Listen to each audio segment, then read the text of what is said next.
Իրանի շուրջ լարվածությունը չի պարպվում։ Թրամփն ավելի լարված է պահում տարածաշրջանը։ Միջերկրական ծով է ուղարկել երկրորդ միջուկային ավիակիրը՝ Ջերալդ Ֆորդը։ Ամերիկյան տարբեր ավիաբազաներում տեղակայվում են նոր ռազմական նավեր, հարյուրավոր ռազմական ինքնաթիռներ։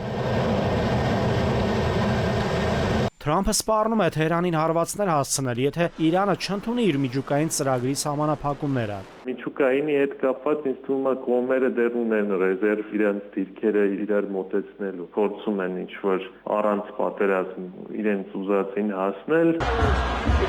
Իրանի դեմ լարվածությանը զուգահեռ բողոքի ակցիաներ են վերսկսվել Թեհրանում եւ հարակից մեծ ու փոքր քաղաքներում։ Կառավարության քաղաքականությունից դժգոհ ուսանողները դուրս են եկել փողոցներ։ Իրանում Հնդկաստանի դեսպանատունը խնդրել է իր քաղաքացիներին լքել Իրանը տրանսպորտային միջոցներով եւ կոմերցիոն չվերթներով։ Միացյալ Նահանգների առաջ դրված է խնդիր ոչ թե պարզապես հարվածել Իրանին, այլև հասնել նրան, որպեսզի Իրանում տեղի ունենա իշխանության փոփոխություն։ Դժգոհությունը եթե չլինի ի սկզբանե հանրության մեջ չեն կարող Իսրայելը կամ ԱՄՆ-ն լայնամասշտաբ պրոցեսների աջակցեն եւ սկսեն։ Ամերիկյան լրատվամիջոցները տարբեր ռազմական աղբյուրների հողում տալով գրում են, թե Իրանը Ռուսաստանի հետ 500 միլիոն եվրոյի գաղտնի գործարք է կնքել ժամանակակից Վերբա դյուրակիր զենիթահրթիռային համալիրներ գնելու համար։ Դեկտեմբերին Մոսկվայում ստորագրված համաձայնագրով Ռուսաստանը պարտավորվում է 3 տարվա ընթացքում Իրանին մատակարարել 500 Վերբա դյուրակիր արձակման կայանք եւ 2500 հրթիռներ։ Զերկայով դժվար կլինի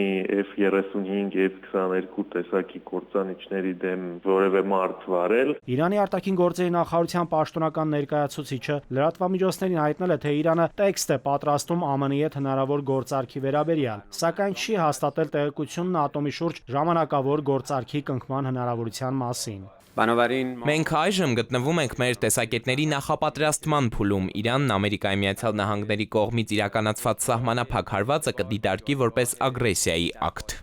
Իրանի շուրջ ստեղծված լարված իրավիճակին զուգահեռ ԱՄՆ-ն դիտարկում է Իրանի գերագույն հոգևոր առաջնորդ Այաթոլլա Ալի Խամենեիի եւ նրա որդի Մոջթաբայի վերացման տարբերակը։ ԱՄՆ-ն այն դիտարկում է Իրանի շուրջ ստեղծված իրավիճակի լուծման հնարավոր միջոցներից մեկը։ Մյուս կողմից իրանական իշխանությունները նահանջելու շատ տեղ չունեն, որովհետև յուրաքանչյուր նահանջին հաջորդում է արևմուտքի, մասնավորապես Միացյալ Նահանգների ավելի կոշտ ռետորաբանությունը։ Իրանում ԱՄՆ-ի կողմից հնարավոր ռազմական գործողությունների դեպքում առաջնային տուժող երկրներից մեկը Հայաստանն է լինելու բեռների, էներգակիրների փոխադրման, լոգիստիկայի առումով։ Տնտեսական ռիսկեր առաջինը, թռիչքներ չեն լինի Իրանի տարածքով եւ ես կարծում եմ, որ ավտոտրանսպորտի հետ էլ խնդիրներ կլինեն եւ եթե ընդլայնվի ռիսկեր կան հաղթականների հետ կապված, մեծ քանակի օրինակ կարող է մարդիկ փորձեն գալ Հայաստան փախնել պատերազմից։ Իրանական հասարակությունը գլխավորապես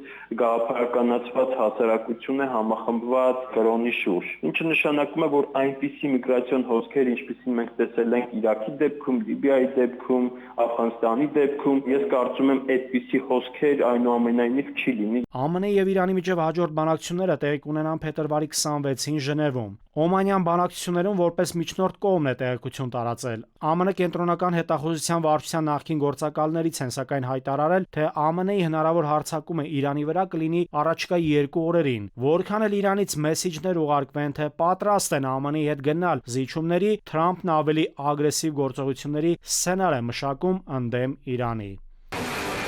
Նաիրի Մուրադյան, ժամը լրատվական։